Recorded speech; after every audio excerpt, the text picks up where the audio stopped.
Olá, tudo bem com você? Eu sou o professor João Cláudio Rufino, sou professor na Faculdade de Teologia e quero dar as boas-vindas a você aqui neste canal que tem como intuito levar um aprofundamento bíblico para aquelas pessoas que realmente querem conhecer o que o texto bíblico quer dizer. E o texto de hoje é um texto bastante interessante que revela muita coisa a respeito do Evangelho de Marcos, a respeito do texto bíblico de um modo geral. Marcos, capítulo 6, versículos 7 a 13. Consiste aqui justamente no envio dos 12 discípulos mais próximos de Jesus. Exatamente. E nesse texto nós veremos detalhes muito interessantes a respeito de qual é o foco que Jesus quer dar quando ele faz este processo de comissionamento destes que são seus mais próximos seguidores. Beleza? Bom, vamos lá, gente. Antes da gente poder dar continuidade aqui, eu quero pedir a você que faça o seguinte, que você deixe o seu comentário, deixe aqui o seu like, dá um joinha aqui nesse vídeo e coloque também os seus comentários. Por quê? Porque fazendo desta forma, este vídeo é levado para mais e mais pessoas. Beleza? Conto com a sua ajuda. Sem mais delongas, vamos então à leitura do texto que diz assim: Chamou a si os 12 e começou a enviá-los 2 a 2, e deu-lhe autoridade sobre os espíritos impuros. Recomendou-lhes que nada levassem para o caminho, a não ser um cajado apenas, nem pão, nem alforge, nem dinheiro no cinto, mas que andassem calçados com sandálias e não levassem 2 túnicas. E dizia-lhes: onde quer que entreis numa casa, nela permanecei, até vos retirardes do lugar. E se algum lugar não vos receber, nem vos quiser ouvir, ao partir de lá, sacudi o pó debaixo dos vossos pés, em testemunho contra elas. E partindo, eles pregavam que todos se arrependessem, e expulsavam demônios e curavam muitos enfermos, ungindo-os com óleo. Bom, vamos lá, pessoal. Primeira coisa importante que nós precisamos destacar aqui é o verbo chamou. No grego é o verbo proskalen. E ele pode ser traduzido por convocar. Só que é um dado muito interessante aqui. Enquanto na tradução em língua portuguesa nós temos este verbo no passado, em grego ele está no presente, mas é um tipo de presente que nós chamamos de presente histórico.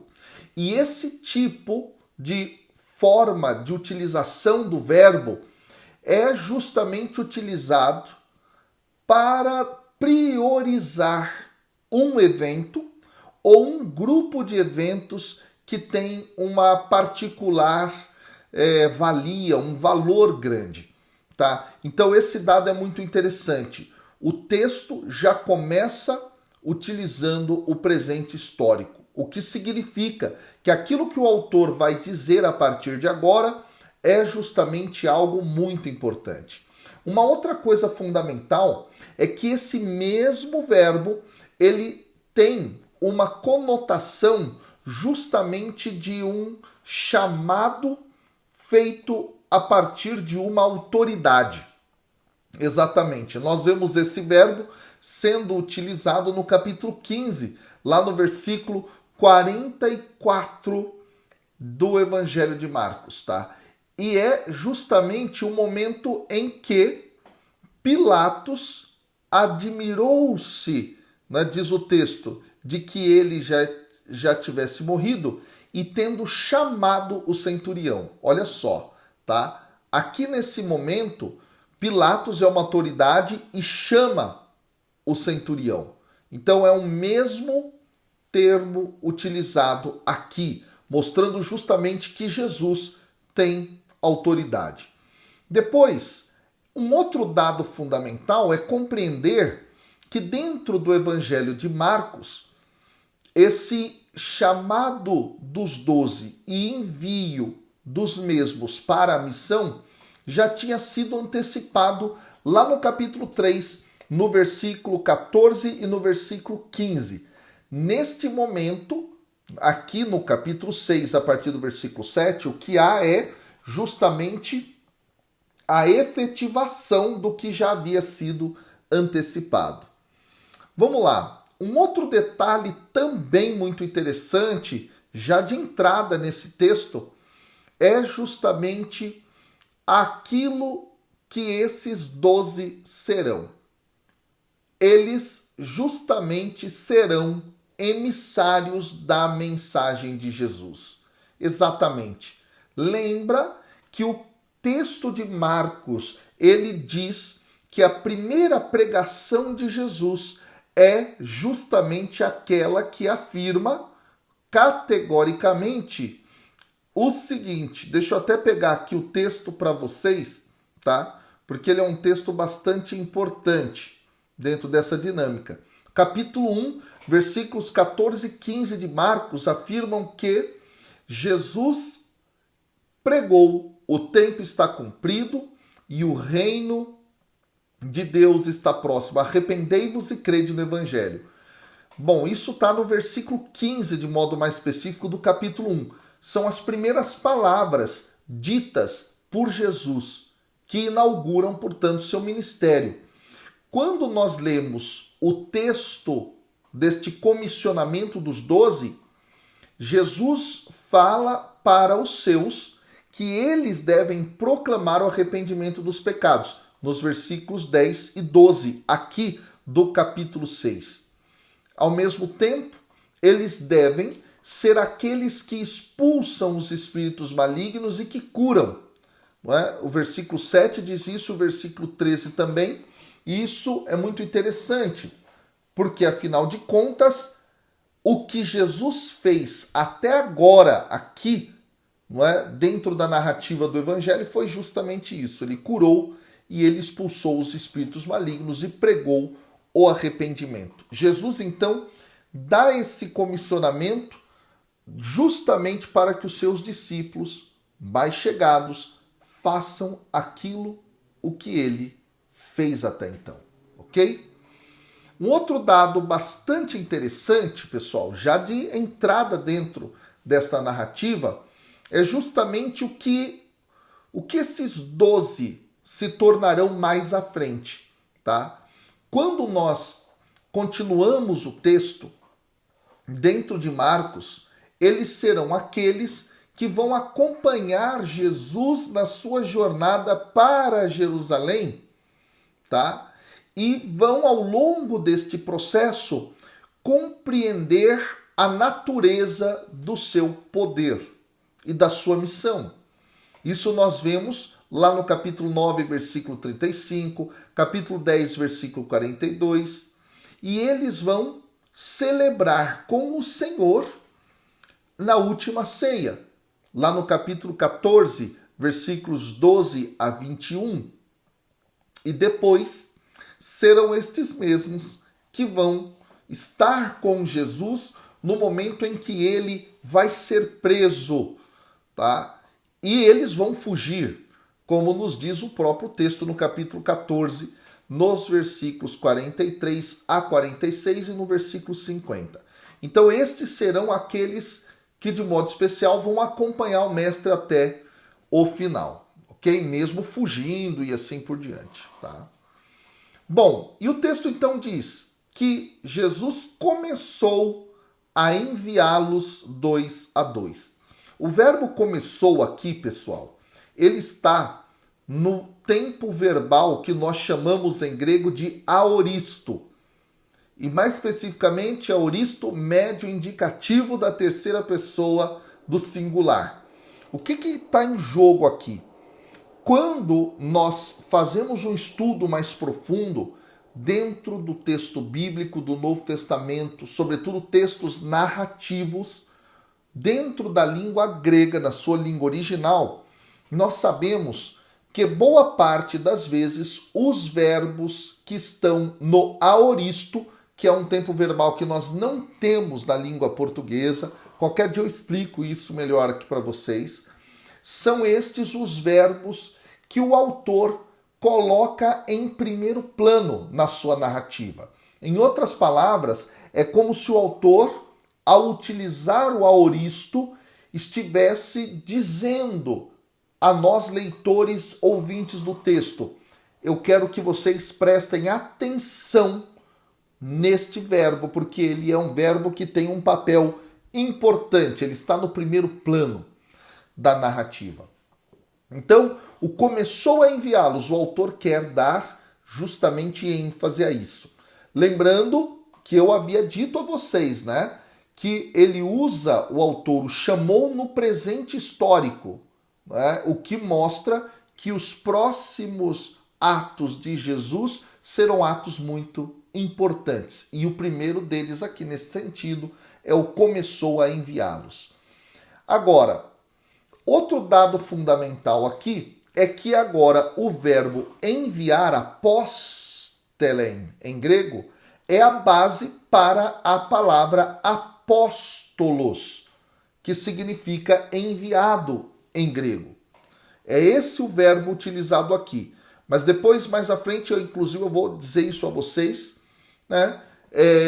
Neste texto, esses 12 não são chamados de apóstolos. Eles serão assim chamados só no retorno da missão, só na volta da experiência que eles tiveram de anúncio do evangelho. Esse dado é muito interessante. Mas vamos lá.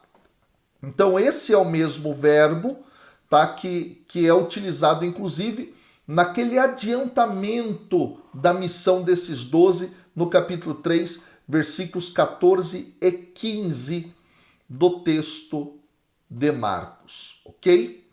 Vamos lá. Um outro dado fundamental é que este verbo apostelen, ele é um verbo justamente que tem um sentido de delegação ou de representação de alguma autoridade. Quando alguém é enviado, nesse sentido, ele é um representante daquele que enviou. Então esse dado é muito, muito, muito importante. Esses discípulos serão justamente isso. Bom, um outro dado fundamental é justamente o fato de que Jesus os envia 2 a 2, tá? É muito interessante que isto é muito comum na prática de Jesus. Esse envio dos seus seguidores para a realização de alguma missão vai se dar sempre em companhia de um outro. Nós temos isso em Marcos capítulo 11, versículo 1, capítulo 14, versículo 13. Lucas também vai fazer menção a isso no capítulo 10, versículo 1.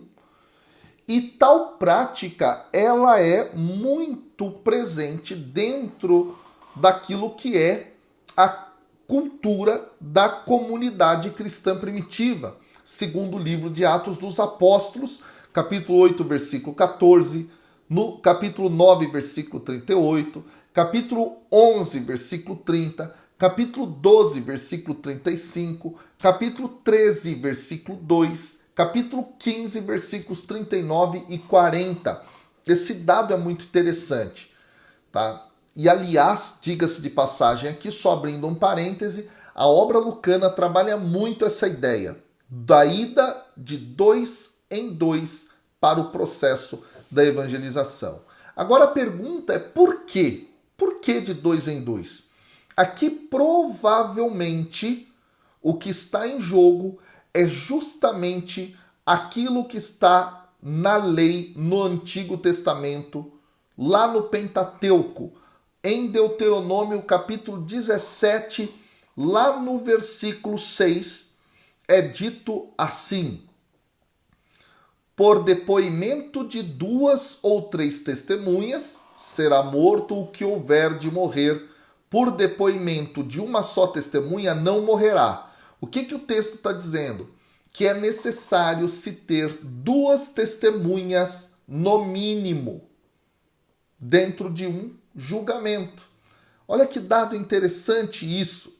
Lá no capítulo 19, versículo 15 de Deuteronômio, também nós temos assim: uma só testemunha não se levantará contra alguém por qualquer iniquidade ou por qualquer pecado, seja qual for que cometer, pelo depoimento de 2 ou 3 testemunhas se estabelecerá o fato. Então, para a cultura bíblica, é necessário ter no mínimo 2 testemunhas, tá? Isso é o que está em jogo aqui. É muito interessante também que isso aparece lá em Números, no capítulo 35, versículo 30. Eu não vou ler aqui, mas basicamente é a repetição do que está em Deuteronômio, capítulo 17, versículo 6. Ok? Então, para a cultura bíblica judaica, 2 testemunhas era o número mínimo quando você ia justamente para a frente de alguém para falar a respeito de alguma verdade. É muito importante ressaltar que o apóstolo Paulo, lá na segunda carta aos Coríntios, no capítulo 13, versículo 1, ele também usa esta expressão aqui, né, para falar a respeito da questão daquilo que ele estava querendo comunicar à comunidade, não é? Lá no texto ele diz assim, ó: esta é a 3ª vez que vou ter convosco, por boca de 2 ou 3 testemunhas, toda a questão será decidida. Né? Está falando de um problema, de uma dificuldade que está tendo na comunidade de Corinto, e ele fala de 2 ou 3 testemunhas. Então é algo comum, ok? Então, um outro dado aqui, também bastante interessante, é que dentro da literatura de sabedoria, lá no livro de Eclesiastes, capítulo 4, versículos 9 e 10, se fala a respeito dos pares, não é? Como algo importante. Olha só, diz assim o texto: melhor é serem 2 do que 1, porque tem melhor paga do seu trabalho, porque se caírem, um levanta o companheiro. Ai, porém, do que estiver só, pois caindo não haverá quem o levante. Olha que interessante. Então, dentro do texto de Eclesiastes, se dá valor àquele que está com um companheiro ajudando-o. Ok? Vamos lá. E aí o que Jesus fez? Diz o texto: deu-lhes autoridade sobre os espíritos impuros. Essa autoridade já está no capítulo 3, versículo 15, lá no texto que adianta, não é, o chamado dos 12. Um outro dado interessante é que o termo autoridade aqui, que pode ser traduzido também por poder, em grego, é um termo muito importante. É o termo exousia, e que ele caracteriza o ministério de Jesus inicialmente, por exemplo, no capítulo 1, versículo 22, no versículo 27, no capítulo 2, versículo 10, tá? E nesse sentido, pessoal, Jesus, tendo autoridade, confere-a aos seus discípulos mais próximos, ok? Esse dado é muito interessante. Aí no versículo 8, nós temos um outro verbo aoristo, ou seja, aquele tipo de verbo de primeiro plano que o autor quer enfatizar. Que verbo é esse? É o verbo recomendou-lhes. Tá? Então, o autor quer enfatizar que essas recomendações são fundamentais. E aí a recomendação justamente começa assim: recomendou-lhes que nada levassem para o caminho. Bom, aqui antes de comentar sobre não levar nada, eu quero comentar o termo caminho, em grego rhodós, que dentro do Evangelho de Marcos é um termo carregado de significado teológico. Geralmente, esse termo ele está designando a caminhada do discípulo com Jesus até a sua morte na cruz em Jerusalém. Isso é muito importante, pessoal, tá? Então aqui o termo caminho ele é mais rico do que só falar de um local por onde alguém passa, ou por uma trilha que alguém faz do ponto de vista físico. Aqui tem a ver com o seguimento a Jesus Cristo. Vale lembrar que o cego Bartimeu, que é uma narrativa muito importante para o texto de Marcos, está lá no capítulo 10, a partir do versículo 46, não é? Bartimeu, ele estava sentado à beira do caminho e depois que ele é curado, ele segue Jesus pelo caminho. Então, caminho é assumir esta vida de discípulo, tá? É assumir justamente esta ida até Jerusalém, até a cruz com o mestre, ok? Então, recomendou-lhes que não levassem nada. Bom, aqui, pessoal, está em jogo muita coisa. A primeira coisa é justamente que este texto parece fazer eco ao texto de Êxodo, capítulo 2, versículo 11, que é o momento justamente no qual o povo de Israel está prestes a sair lá do Egito e Deus pede que o povo se vista, não é, de uma forma que facilite a saída e que, portanto, demonstre a urgência disso. Aqui, neste sentido, parece então que o autor está falando de não levar nada, é porque é a missão algo urgente, tá? Ou seja, eles não têm tempo de ficar arrumando as coisas. Esse dado é muito interessante. Uma outra coisa também que está em jogo aqui é justamente o fato de que no Antigo Oriente Próximo era muito comum que as pessoas que viajavam, sobretudo, não é? Algumas pessoas que faziam isso de forma um pouco corrente, como alguns filósofos cínicos, por exemplo, né, da linha de filosofia cínica, ou até mesmo alguns profetas, o que eles faziam? Eles simplesmente viviam confiantes no costume do que receberia esse viajante. Porque é muito interessante dizer isso, tá? Havia dentro dessa região e nesse tempo muita dificuldade em viajar.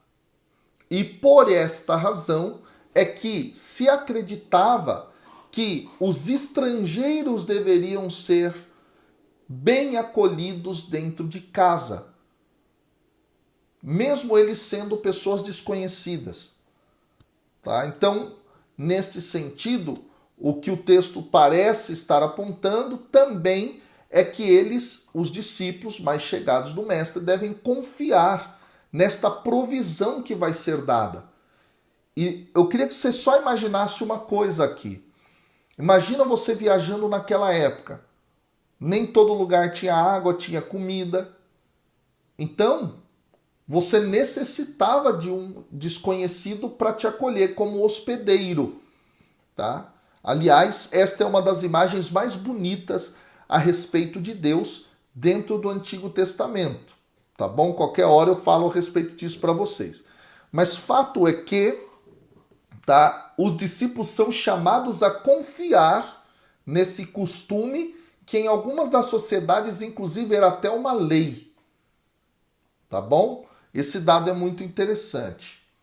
E aí, então, o texto vai dizer, não é para levar nada, e aqui diz, a não ser um cajado apenas. chama a atenção o seguinte: quando nós lemos o envio dos 12 em Mateus, lá no capítulo 10, versículo 10, e em Lucas, no capítulo 9, a partir do versículo 3, lá nem cajado é para levar. Aqui, Marcos dá a abertura para isso. A pergunta é por quê? Bom, segundo o costume daquela época, o cajado era usado para ser suporte.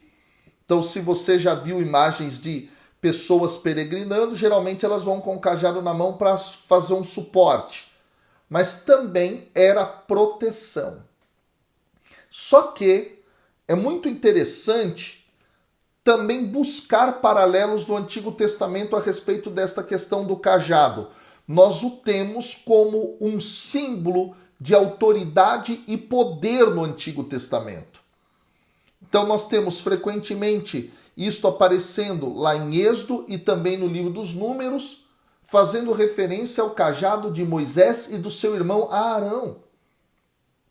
Por exemplo, Êxodo capítulo 4, versículo 20, capítulo 7, versículos 9 a 20, capítulo 8, versículos 16 e 17, capítulo 14, versículo 16 de Êxodo. Então é muito interessante isso. Inclusive Deus mesmo fala para Moisés levar o seu cajado e com ele realizar sinais e prodígios. Muito interessante. No texto, inclusive, das pragas que são enviadas sobre o país que oprime os israelitas, o Egito, não é? O cajado, ele está presente, tá certo? Então, como símbolo de poder e de autoridade. Isto vai aparecer também lá no Salmo 23, não é?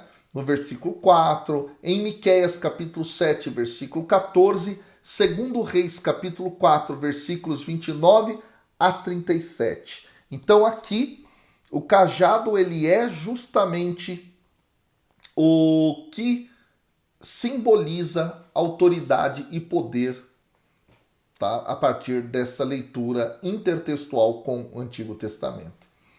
Agora, o que não se pode levar? O que não se pode levar? As instruções agora do que não se pode levar, elas vão justamente demandar que o enviado, o que fazia parte desse grupo dos 12, tivesse uma confiança tanto no hospedeiro, tá? Nesse costume de se hospedar o desconhecido, quanto também no próprio Deus. É muito interessante isso, pessoal. E aí, não é para levar pão, não é para levar alforge. O termo para alforge aqui, que é uma espécie de uma bolsa, um saco, não é? É o termo pera em grego, tá? E aí, pessoal, muitos levavam esse alforge, isso era comum na época. E aqui há uma proibição. E esta proibição, justamente, ela vai servir também para diferenciar os filósofos ou outros que eram andarilhos, não é? Dos discípulos de Jesus. É muito interessante isso, porque muitos filósofos ou andarilhos, não é, realizadores até de prodígios, de sinais e tal, eles levavam essa bolsa, não é, essa pera, que é o nome em grego, para recolher dinheiro das pessoas. É daí que nós entendemos aquilo que é a próxima coisa que eles não podem levar, nem dinheiro no cinto. Ou seja, é para viver na extrema confiança em Deus. E aí vem o versículo 9 que diz: mas que andassem calçados com sandálias. Ora, aqui, não é, aparece um contraste com o envio em Mateus e Lucas, tá bom? esse dado é muito interessante. Há uma pequena diferença aí quando se fala a respeito da questão das sandálias. E o texto continua no versículo 9. E não levassem 2 túnicas. E aí o verbo levassem está no aoristo de novo. Trata-se, portanto, de uma ênfase que o autor quer dar ao finalizar esse sumário, digamos assim, das coisas que não se podia levar, tá? E aqui, o termo túnica em grego é o termo riton, e esse termo justamente designava, não é, uma túnica que tinha 2 faces, ou 2 panos, um costurado no outro. Inclusive, Flávio Joséfo, no Antiguidades Judaicas, lá no capítulo 17, no número 136, ele fala a respeito de um homem, não é, que era um escravo e que tinha esse tipo de túnica. E que dentro dessa túnica ele colocava coisas. Então eu queria que você imaginasse, é como um bolso, mas 2 panos formando uma única túnica entre, não é, carregando coisas. Então não levar 2 túnicas também diz respeito justamente a isso, tá? A não levar absolutamente nada. E a ênfase que é dada, isso é muito importante dizer, é na urgência da missão. Tudo bem? Ok, vamos lá. Aqui, pessoal, nós então damos continuidade no versículo 10. E no versículo 10 diz assim: E dizia-lhes: Onde quer que entreis numa casa, nela permanecei até vos retirardes do lugar. Trata-se aqui da hospitalidade, que era vista como um grande valor e uma obrigação das pessoas, tá bom? É muito interessante que, inclusive, sinagogas nesse tempo, não é, e igrejas cristãs dentro desse período do cristianismo primitivo, não é, também vão seguir isso, não é? Eles tinham essa prática de acolher viajantes, acolher peregrinos. Então Jesus diz: olha, entrem nessa casa, lá permaneçam até vocês saírem. Depois, não é, o versículo 11 vai dizer assim: E se algum lugar não vos receber, nem vos quiser ouvir, ao partirdes de lá, sacudi o pó debaixo dos vossos pés em testemunho contra eles. É muito interessante que alguns textos rabínicos, tá, um pouquinho posteriores aí, vão trazer justamente que os judeus tinham esta prática de sacudir a poeira da roupa e dos pés quando eles saíam de regiões pagãs. Isso nós vemos na Mishnah, lá no Tohorot, no capítulo 13, no versículo, ou melhor, capítulo 4, versículo 5 do Tohorot, que é uma parte da Mishnah, tá? É muito interessante isso. Os judeus tinham esta prática. Agora, há um outro dado aqui importante, tá? O texto fala em testemunho contra eles. Em que sentido? Não receber já era algo muito ruim, muito feio, digamos assim, pelo costume da época. Mas ao mesmo tempo, o texto diz assim, ó: se eles nem vos quiserem ouvir. Aí está o detalhe. Sacudir o pó, portanto, é ok, não querem, então não vou, neste sentido, gastar tempo com isso, porque a missão é urgente. É essa a ideia que o texto está dizendo. E aí, o que é bonito? Os versículos 12 e 13 vão concluir todo este conjunto, mostrando que os discípulos cumpriram este mandato. Como?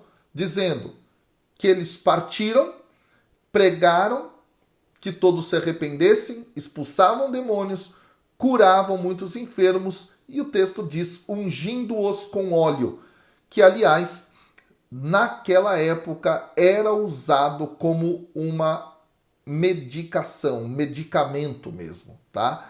E era comum também a utilização do óleo, porque o óleo simbolizava a oração pelos enfermos, tá bom? E era, de algum modo, associado ao comissionamento divino. Quando Deus chamava alguém, o ungia.